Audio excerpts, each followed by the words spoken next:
Mentor ಅಂದ್ರೆ ಕೆಲಸ ಏನ್ ಹೇಳಿ, ಹಿಂದೆ ನಿಂತ್ಕೊಂಡು ಫೋನ್ ಕಾಲ್ ಅಲ್ಲಿ ಏನ್ ಬೇಕು ಏನ್ ಬೇಡ ಅನ್ನೋದನ್ನ ಹೇಳೋದಷ್ಟೇ. ಸೊ ಇಲ್ಲಿ ಕಷ್ಟಪಡ್ತಿರೋದು ನಾನಲ್ಲ, ಈ ಯೂನಿಫಾರ್ಮ್ ಹಾಕೊಂಡು ಯಾರು ಕೂತಿದ್ದಾರೆ ಇವ್ರುಗಳು ಗನ್ಗಳ ತರ ಪಾಪ ಕಳೆದ ಒಂದು ತಿಂಗಳಿಂದ ಈ ಪ್ಲಾನಿಂಗ್ ನ ಮಾಡ್ತಾ ಇದ್ದಾರೆ. ಸೊ ಅವ್ರಿಗೆ ಬೆನ್ನೆಲುಬಾಗಿ ನಿಂತಿರೋದು ಮಹೇಶ್ ಗೌಡ್ರು.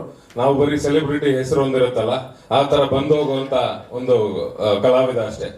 ಸೊ ಈ QPL ಮಾಡಬೇಕು ಅಂತ ಮೊದಲನೇದಾಗಿ ಪ್ಲಾನ್ ಬಂದಾಗ, ಕ್ವೀನ್ಸ್ ಪ್ರೀಮಿಯರ್ ಲೀಗ್ ಅನ್ನೋದು ಮಾಡಬೇಕು ಅಂತ ಬಂದಾಗ ತುಂಬಾ ಕ್ವೆಶನ್ ಮಾರ್ಕ್ಗಳಿತ್ತು. ಅಂದ್ರೆ ಲೆದರ್ ಬಾಲ್ ಆಡಿಸ್ಬೇಕಾ ಇವ್ರ ಹತ್ರ, ಹೀರೋಯಿನ್ಗಳು ಲೆದರ್ ಬಾಲ್ ಗೇಮ್ ಆಡ್ತಾರಾ ಇಲ್ವಾ ಅನ್ನೋದು. ಸೊ ಅದಕ್ಕೆ ಹೇಳುತ್ತೆ, ಯಾವ್ದನ್ನು ಪ್ರಯತ್ನ ಮಾಡದೇ ಇದ್ರೆ ನಮಗೆ ಗೊತ್ತಾಗದು ಹೇಗೆ ಅಂತ. ಫಸ್ಟ್ ಆಫ್ ಆಲ್ ಯಾರ್ಯಾರಿಗೆ ಆಡಕ್ ಬರುತ್ತೆ ಇಂಡಸ್ಟ್ರಿಲಿ ಅನ್ನೋದು ಕೂಡ ನಮಗೆ ಗೊತ್ತಿಲ್ಲ, ಅಥವಾ ಯಾರ್ಯಾರು ಕಲಿಯೋ ಇಂಟ್ರೆಸ್ಟ್ ಇದೆ ಅನ್ನೋದು ಕೂಡ ನಮಗೆ ಗೊತ್ತಿಲ್ಲ. ಸೊ ಅದೆಲ್ಲ ಗೊತ್ತಾಗ್ಬೇಕು ಅಂದ್ರೆ ಒಂದು ಇವೆಂಟ್ ಶುರು ಆಗ್ಬೇಕು. ಸೊ ಆ ಶುರು ಅಂಬೆಗಾಲು ಇವತ್ತು QPL ಇಡ್ತಾ ಇದೆ. ಸೊ ಜೂನ್ ತಿಂಗಳಲ್ಲಿ ಈ ಟೂರ್ನಮೆಂಟ್ ನ ಮಾಡುವಂತ ಎಲ್ಲ ಆಯೋಜನೆಯನ್ನ ಹಾಕೊಂಡಿದ್ದಾರೆ ಹುಡುಗರು. ಸೊ ಹೆಚ್ಚಿನ ಸಂಖ್ಯೆಯಲ್ಲಿ ಕಲಾವಿದರಾಗಿರ್ಬೋದು ಅಥವಾ ಆಂಕರರ್ಸ್ ಆಗಿರ್ಬೋದು ಅಥವಾ ಟಿವಿ ಆಂಕರರ್ಸ್, ನ್ಯೂಸ್ ಆಂಕರರ್ಸ್, ಹಾಗೆ ಇನ್ನೂ ಹಲವಾರು ಕ್ಷೇತ್ರ ಮಾಡೆಲ್ಸ್ ಆಗಿರ್ಬೋದು, ಎಲ್ಲಾರ್ಗು ಅವಕಾಶ ಕೊಡಬೇಕು. ಅವ್ರು ಆಡ್ತಾರೋ ಆಡಲ್ವೋ, ಅವ್ರ ಅಭ್ಯಾಸ ಮಾಡುವಂತ ಇಂಟ್ರೆಸ್ಟ್ ಇದ್ರೆ ಸಾಕು. ಯಾಕಂದ್ರೆ ಇವರು ನಾಳೆ ದಿನ ಇಂಡಿಯಾಗೆ ಕ್ರಿಕೆಟರ್ಸ್ ಆಗಿ ಹೋಗ್ತಾರೋ ಇಲ್ವೋ ಅನ್ನೋದು ಮುಖ್ಯ ಅಲ್ಲ. ಇವ್ರನ್ನ ನೋಡ್ಕೊಂಡು ಹೊಸ ಜನರೇಷನ್ ಅವರು ಹೆಣ್ಮಕ್ಳು ಕ್ರಿಕೆಟ್ ನ ಕಲಿಯೋಕೆ ಉತ್ಸಾಹ ತೋರಿಸ್ಲಿ, ಅವ್ರ ಪೇರೆಂಟ್ಸ್ ಅವ್ರನ್ನ ಮುಂದೆ ಕ್ರಿಕೆಟ್ ಆಡೋದಕ್ಕೆ ತರಲಿ. ಬರೀ ಗಂಡ್ಮಕ್ಳೇ ಆಡ್ತಿದ್ದಾರೆ, ಹೇಳೋದೇ ಬೇಡ ಅನ್ಸುತ್ತೆ. RCB ಇಷ್ಟು ವರ್ಷದಿಂದ ಒದ್ದಾಡ್ತಾ ಇದ್ವಿ, ಆದ್ರೆ ಈ ವರ್ಷ ಗೆದ್ಕೊಂಡ್ ಬಂದಿದ್ದು ಹೆಣ್ಮಕ್ಳು. ಸೊ ಅದು ಒಂದು ತುಂಬಾ ಅದ್ಭುತವಾದ ಒಂದು ಬೆಳವಣಿಗೆ.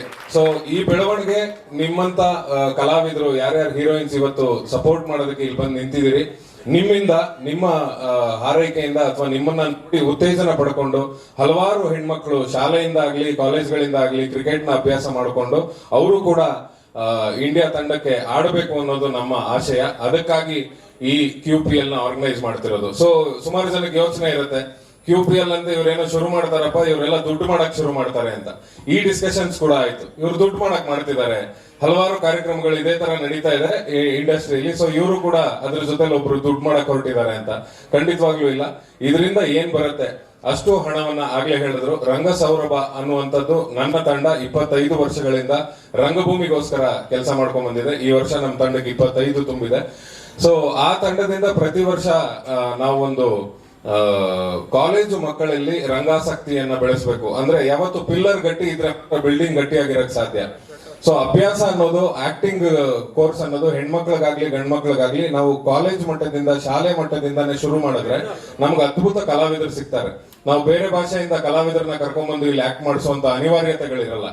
ಯಾಕೆ ನಮ್ಮಲ್ಲಿ ಕಲಾವಿದರು ಇಲ್ಲ ಅಂದ್ರೆ, ಡಿಗ್ರಿ ಮುಗಿದ್ಮೇಲೆ, ಇಂಜಿನಿಯರಿಂಗ್ ಮುಗಿದ್ಮೇಲೆ ನನಗೆ ಆಕ್ಟಿಂಗ್ ಇಂಟ್ರೆಸ್ಟ್ ಬಂತು ಅಂತ ಅವಾಗ ಬರ್ತಾರೆ. ನಾನು ಹೇಳೋದು ಅದನ್ನೇ ಕಾಲೇಜ್ ಲೆವೆಲ್ ಇಂದ, ಸ್ಕೂಲ್ ಲೆವೆಲ್ ಇಂದ ನಾವು ಶುರು ಮಾಡಿಸಿದ್ರೆ ನಮ್ಮಲ್ಲೂ ಅದ್ಭುತ ಕಲಾವಿದರು ಸಿಗ್ತಾರೆ. ಈ ಸೌರಭ ಅನ್ನುವಂತ ಕಾರ್ಯಕ್ರಮನ ಕಳೆದ 5 ವರ್ಷಗಳಿಂದ ನಾನ್ ಮಾಡ್ಕೊಂಡ್ ಬರ್ತಾ ಇದ್ದೀನಿ. ಬಟ್ ಅದಕ್ಕಿಂತ ಮುಂಚೆ 30 ವರ್ಷಗಳಿಂದ ನಾಗರಾಜ್ ಮೂರ್ತಿ ಅನ್ನುವಂತ ಒಬ್ರು ರಂಗ ಕಲಾವಿದರು ಅವರು ನಡೆಸ್ಕೊಂಡ್ ಬರ್ತಾ ಇದ್ರು.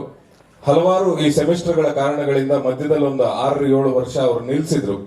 ನಾನು ಕೂಡ ಅದೇ ಕಾಲೇಜು ರಂಗಭೂಮಿಯಿಂದ ಬಂದವನಾಗಿರೋದ್ರಿಂದ ನಾವು ಎಲ್ಲ ಸೇರಿ, ನಾನೊಬ್ನೇ ಅಲ್ಲ ಆಕ್ಚುಲಿ ತುಂಬಾ ಜನ ಹೀರೋಗಳು, ನಿಮ್ಗೆ ಕಿಶೋರ್ ಸರ್ ಗೊತ್ತಿರ್ಬೋದು, ಅಚ್ಯುತಣ್ಣ ಗೊತ್ತಿರ್ಬೋದು, ಅಥವಾ ಗಣೇಶ್ ಸರ್ ಗೊತ್ತಿರ್ಬೋದು, ಗೋಲ್ಡನ್ ಸ್ಟಾರ್ ಗಣೇಶ್, ಇವರೆಲ್ಲರೂ ಕೂಡ ಕಾಲೇಜು ರಂಗಭೂಮಿಯಿಂದ ಬಂದಂತವ್ರು. ಹೆಣ್ಮಕ್ಳು ಸುಮಾರು ಜನ ಇದ್ದಾರೆ, ಪ್ರೇಮ ಅವ್ರು ಇರ್ಬೋದು, ಸುಮಾರು ಜನ, ಇನ್ನೂ ಹಲವಾರು ಜನ ಇದ್ದಾರೆ. ಸೊ ಅವರೆಲ್ಲರೂ ಕೂಡ ಕಾಲೇಜು ರಂಗಭೂಮಿಯಿಂದಾನೇ ನಟ ನಟಿಯರಾಗಿ ಹೊರಗಡೆ ಬಂದಿರೋದು. ಸೊ ಅದಕ್ಕೆ ಅದು ನಿಲ್ಲಬಾರದು ಅನ್ನೋದಕ್ಕೋಸ್ಕರ ಕಳೆದ 5 ವರ್ಷಗಳಿಂದ ನಾನು ಕೈಯಿಂದ ಹಾಕೊಂಡು ಮಾಡ್ತಾ ಇದ್ದೀನಿ ಅನ್ನೋದು ಮಹೇಶ್ ಗೌಡ್ರಿಗೆ ಗೊತ್ತಾಯ್ತು. ಸರ್ ಇದು ಸೋಷಿಯಲ್ ಕಾಸ್, ನೀವು ಒಬ್ರು ಯಾಕೆ ಮಾಡ್ತೀರಾ, ನಾವ್ ಇದಕ್ಕೆ ಕೈ ಜೋಡಿಸ್ತೀವಿ ಅಂತ ಬಂದ್ರು. ಸೊ ಹಾಗಾಗಿ QPL ಇಂದ ಬರ್ತಾ ಇರುವಂತ ಅಲ್ಪ ಸ್ವಲ್ಪ ಲಾಭ ಅಂತ ಏನಾದ್ರೂ ಬಂದ್ರೆ ಅದನ್ನ ರಂಗಭೂಮಿಗೆ ಹಾಕಿ ಹಲವಾರು ಕಲಾವಿದರನ್ನ ಶಾಲೆ ಮಟ್ಟದಿಂದ, ಕಾಲೇಜ್ ಮಟ್ಟದಿಂದ ತಯಾರು ಮಾಡಬೇಕು ಅನ್ನೋದು ಇದ್ರ ಉದ್ದೇಶ. ಸೊ ಹಾಗಾಗಿ ಮೈಕ್ ನನ್ ಕೈ ಕೊಟ್ಟಿದ್ದಾರೆ, ಏನ್ ಹೇಳ್ಬೇಕು ಅಂತ ಗೊತ್ತಾಗಲ್ಲ ಸರ್, ನೀವೇ ಮಾತಾಡ್ಬಿಡಿ ಅಂತ. ಸೊ ಮಾತಾಡಿದೀನಿ. ಸೊ ಇದು ಉದ್ದೇಶ. QPL ಗೆ ನಾನ್ ಕೇಳ್ಕೊಳ್ಳೋದೇನು ಅಂದ್ರೆ, ಹೆಚ್ಚಿನ ಮಟ್ಟದಲ್ಲಿ ಹೀರೋಯಿನ್ಸ್, ಸೀರಿಯಲ್ ಆಗಿರ್ಬೋದು, ಸಿನಿಮಾ ಆಗಿರ್ಬೋದು, ನಟಿಯರು ಅಂದಿದ ತಕ್ಷಣ ಅದು ಹೀರೋಯಿನ್ಸೇ ಆಗಿರ್ಬೇಕು ಅಂತ ಏನಿಲ್ಲ.